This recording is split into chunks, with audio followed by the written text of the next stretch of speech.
Hello, welcome to another episode of Balance Act. My name is Juan, and today I wanted to talk on the idea of the shadow. So this has come across my plate recently. I've been listening to Carl Jung. Well, I'm listening to talks about Carl Jung, and very interesting. He talks about the shadow, this dark side of ourselves that we repress due to societal norms, and how we have to learn to acknowledge, even talk to, and then accept the shadow in order to be a full human being. And if we don't do that, we keep trying to repress these things about ourselves that we see as negative due to social norms, then those things will come out in ways that are unfavorable to us. So for instance would be, let's say if you are very passionate about the opposite sex and you repress that because you're a devout Christian.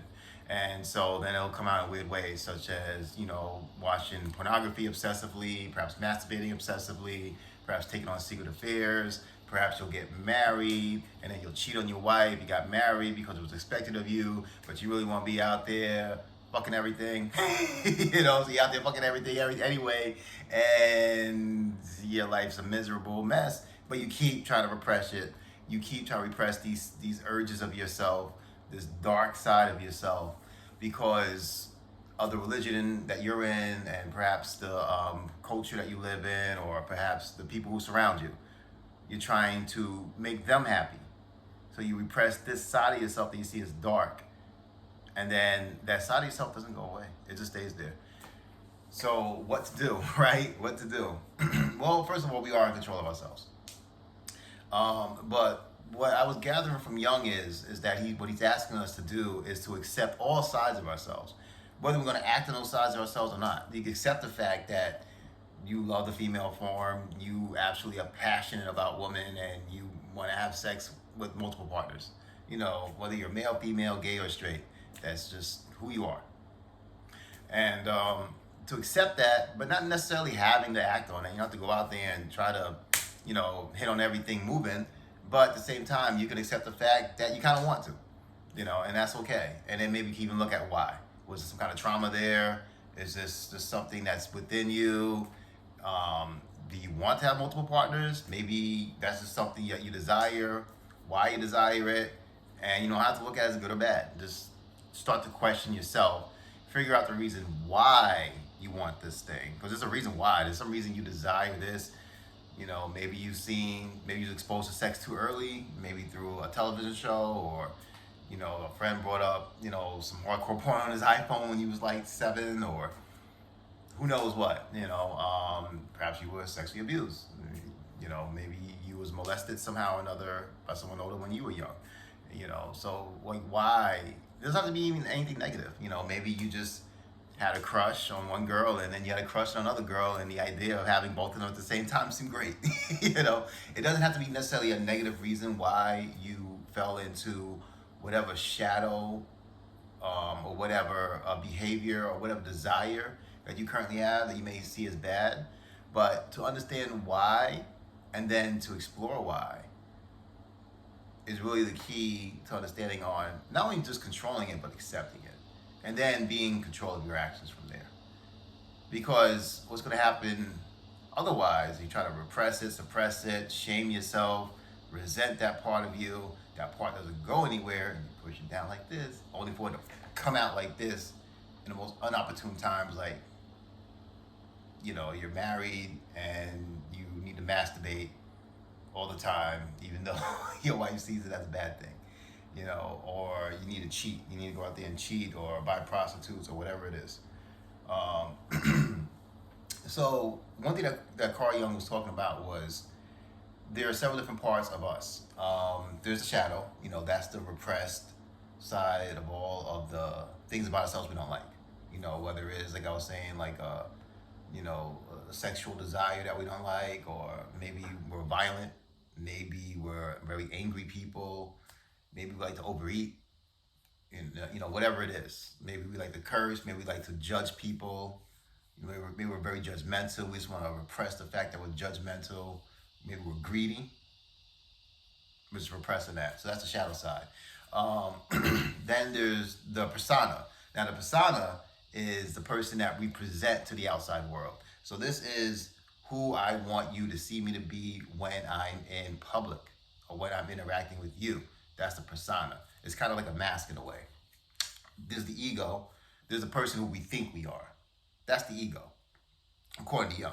So this is who I think I am.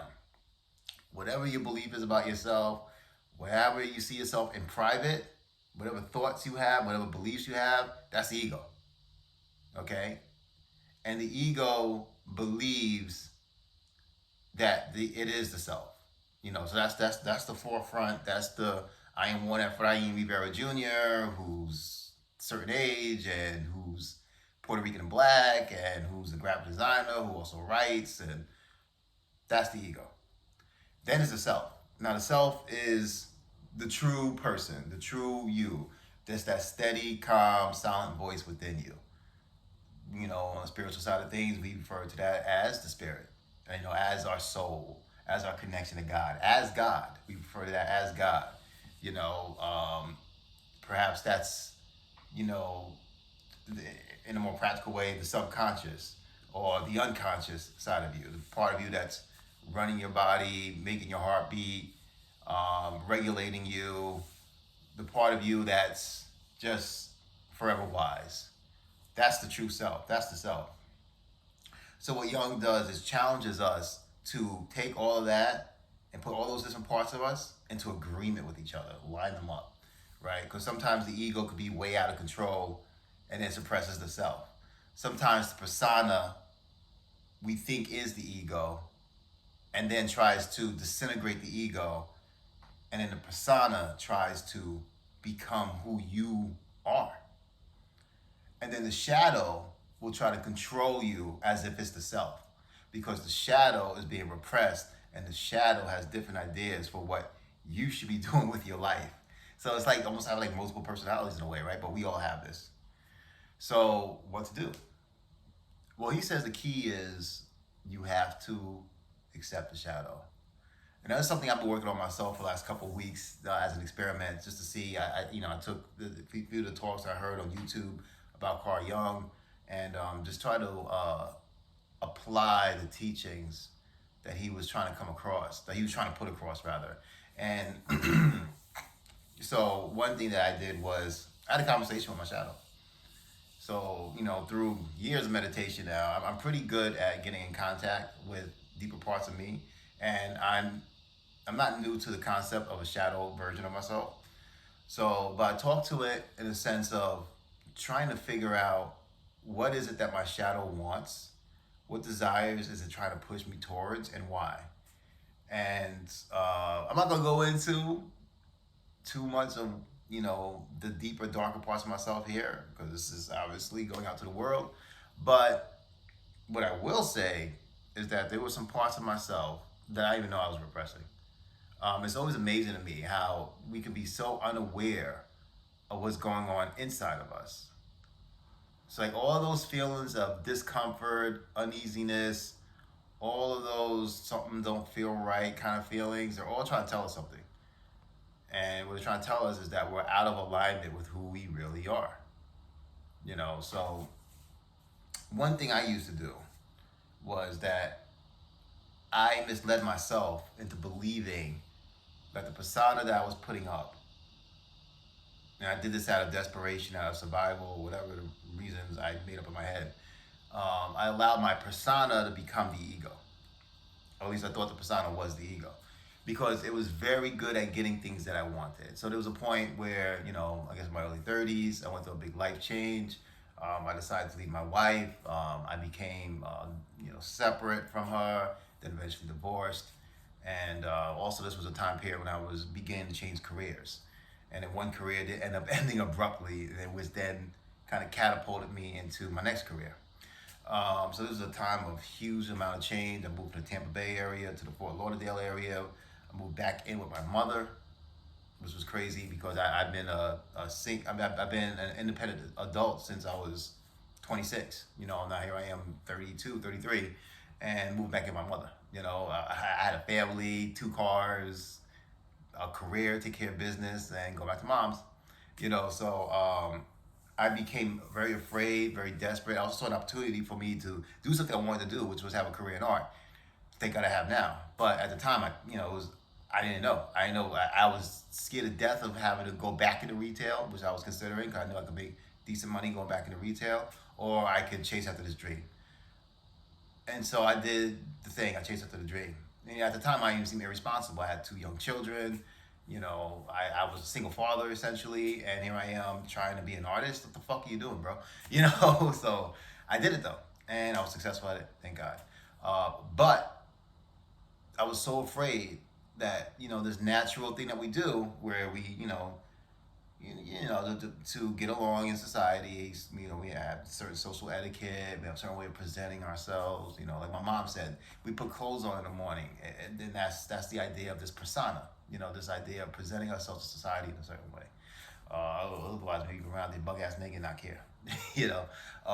So this is what we do naturally. But what I did, which I think many of us do, is I took that persona and I supercharged it. I shot it up with some steroids, and I fucking became somebody else. I this presentation I had, I was in a culture too that was kind of alien to me. Being from New York and then being in Florida, and then going back and forth to different coasts of Florida, which the cultures are very different from Tampa to Fort Lauderdale and back. So it was a very confusing time for me. So I created this person that wasn't real, that seemed to be able to navigate the cultures of Florida very effectively, especially in the business world. Girls, after I got divorced, I had several girlfriends. I was dating again. I was being successful in that. I was being successful in career, changing career because of this persona that I created. So what ended up happening was I felt very uncomfortable in my own skin. And I thought that was okay. I thought, I'm pushing through, listen to the practical teachers. I'm pushing through. I'm getting it. I'm getting there. Yeah, let's go. I thought all that. I was like, yeah, this is it. This discomfort is good. There's no growth without discomfort. And that's true. But the discomfort I was feeling was constant, and it was continual, and it was confusing to me. And I didn't feel comfortable with myself, and I was very easily taken down by comments or adversity, certain types of adversity. And as you start to rise in anything, there's always going to be people out there looking to push you, slap you right back down. Because there's some people out there that just think everything's competition, and anybody who's rising up is a threat. So they're going to do whatever they need to do to slap you back down. That's why there's trolls on the internet. So I was going through that. I was going through this phase of just being pushed down, and a lot of it was me pushing myself down. But I only came out of it when I thought I had gotten everything I wanted, which I touched on a little bit last video. So I thought I had everything I wanted finally, right? So the persona did it. The persona got me the girl, got me the job, and then the pandemic hit. And then when the pandemic hit, I had to reconcile with this person who I became who wasn't me. And without even knowing it, I had to face my shadow. Why am I doing this? What am I doing wrong? How did I get here? What happened to me to make me this? And it was a rough road, and I went down it, and I'm about to go down it again, in a sense. But I did the shadow work.